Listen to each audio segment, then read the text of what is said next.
Most men think their attraction to novelty is about boredom. It's not. There's a biological mechanism that resets arousal the moment a new woman enters the room, and it happens before conscious thought catches up. This is called the Coolidge Effect. It's been observed in rats, bulls, fish, and humans. It's not cultural. It's not personal preference. It's wired deeper than that. Here's what happens.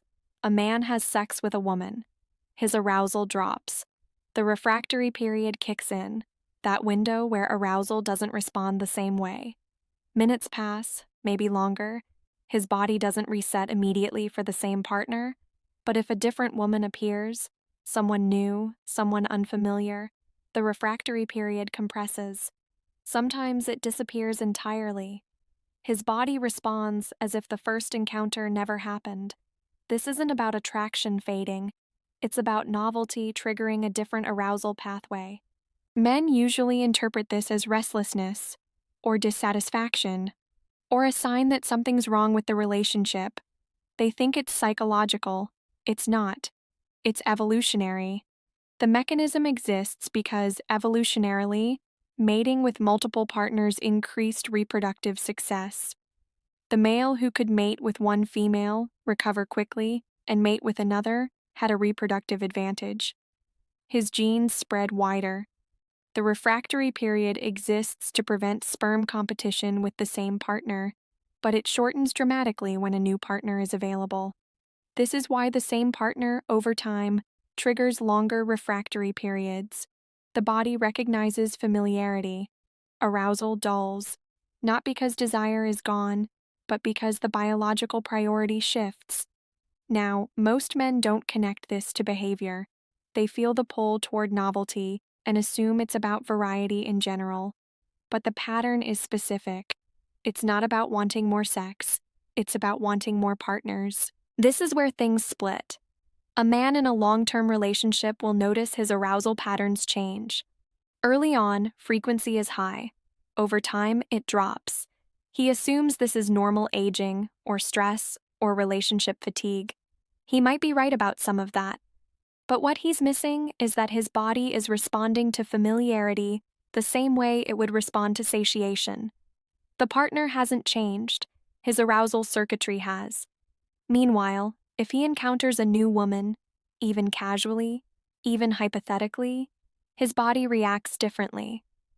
Arousal returns, not gradually, immediately. This confuses him, because consciously, he might still value his relationship.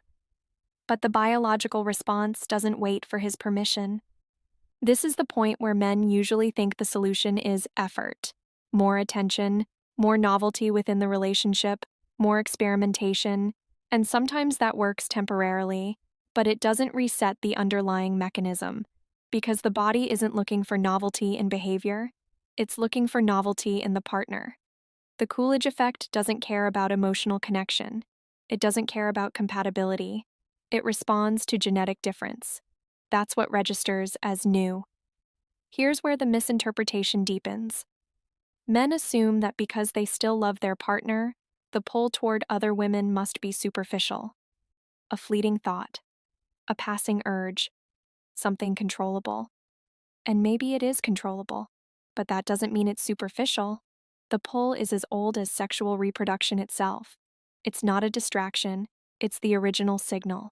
Women sense this, even when it's not acted on. They notice when attention drifts, when arousal becomes inconsistent, when effort feels performative instead of instinctive. They don't always name it correctly. They might call it emotional distance, or stress, or loss of attraction, but what they're sensing is the Coolidge effect in motion. And here's the part that most men don't anticipate. The effect doesn't only apply to physical encounters, it applies to attention. A man can be faithful and still redirect arousal energy toward new women, through fantasy, through extended eye contact, through attention that lingers slightly too long. His partner notices, not because she's insecure, because the biological signal is legible. This happens in small moments. A waitress leans over the table. His eyes track her movement for half a second longer than necessary. A colleague laughs at his joke. He repeats it, testing her reaction. A woman walks past on the street. His head doesn't turn, but his attention does. These micro redirections accumulate. They don't feel significant to him, but they register differently to his partner. She's not looking for proof. She's reading pattern shifts. The way his energy sharpens when novelty appears. The way his attention diffuses when it's just the two of them. The way arousal, which used to be automatic, now requires staging. The right moment, the right mood, the right conditions. She notices that spontaneity disappeared somewhere along the way, and she knows, even if she can't articulate it, that the shift isn't about her. It's about the mechanism running underneath. This is where the dynamic starts to destabilize. The man assumes that because he hasn't acted on anything, there's no issue. But his partner is responding to the shift in arousal priority. She doesn't need proof. She can feel the recalibration happening in real time, and once she feels it, her own behavior changes. She starts testing, pulling back, watching for confirmation. The man interprets this as unreasonable suspicion, but it's not suspicion, it's pattern recognition. Now, here's the part most discussions of the Coolidge Effect leave out. The mechanism doesn't only explain why men seek novelty, it also explains why they underestimate the cost.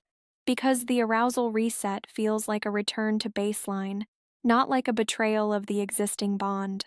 The man feels normal, functional, responsive. He doesn't register the shift as loss, because biologically it's not loss, it's expansion.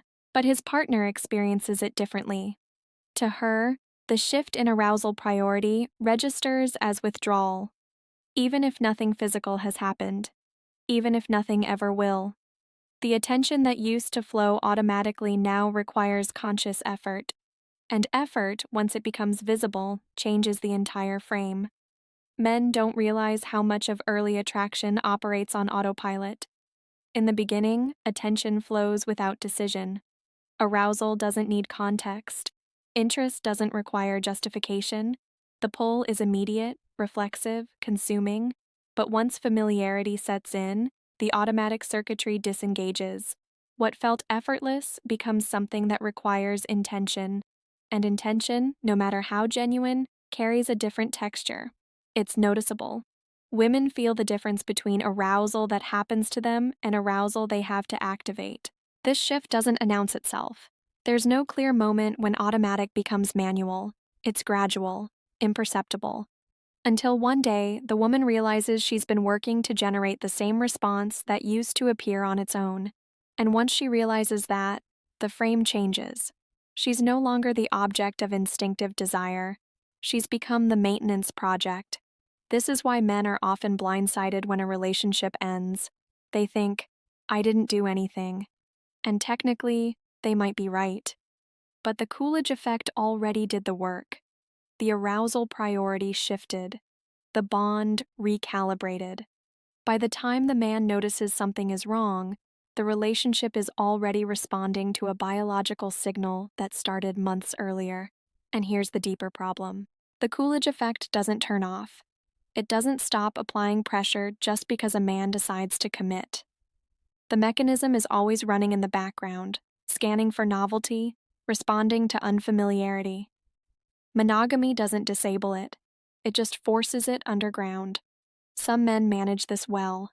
They recognize the pull, understand what it is, and consciously redirect. Others don't. They assume the pull will fade, or that willpower alone is enough. But willpower doesn't change the signal. It just delays the response. Women, for their part, are not wired the same way. Female arousal doesn't reset with novelty the way male arousal does. This creates asymmetry. The man experiences the pull toward new partners as natural, instinctive, and biologically justified. The woman experiences it as destabilizing, because for her, bonding deepens arousal rather than diluting it. This asymmetry creates a gap that most men never learn to navigate. They think the solution is balance. Maintain the relationship while managing the pull toward novelty. But balance implies equilibrium. And there is no equilibrium here. One force strengthens with time. the other weakens. The Coolidge effect doesn't plateau, it compounds. The longer a man stays with the same partner, the stronger the pull toward unfamiliar women becomes, not because his partner changes, but because his arousal circuitry keeps searching for the signal it's evolutionarily designed to prioritize. This is the part where most men realize they've misunderstood the trade-off. They thought commitment meant controlling behavior. But the real challenge is managing the gap between biological pull and relational consequence. And that gap doesn't close, it widens.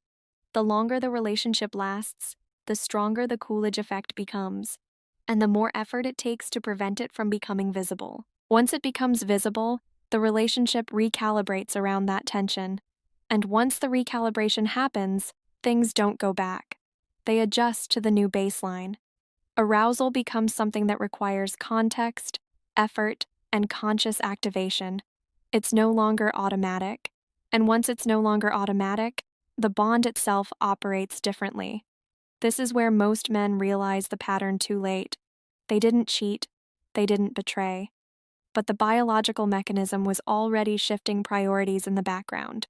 And by the time they notice, the relationship has already responded.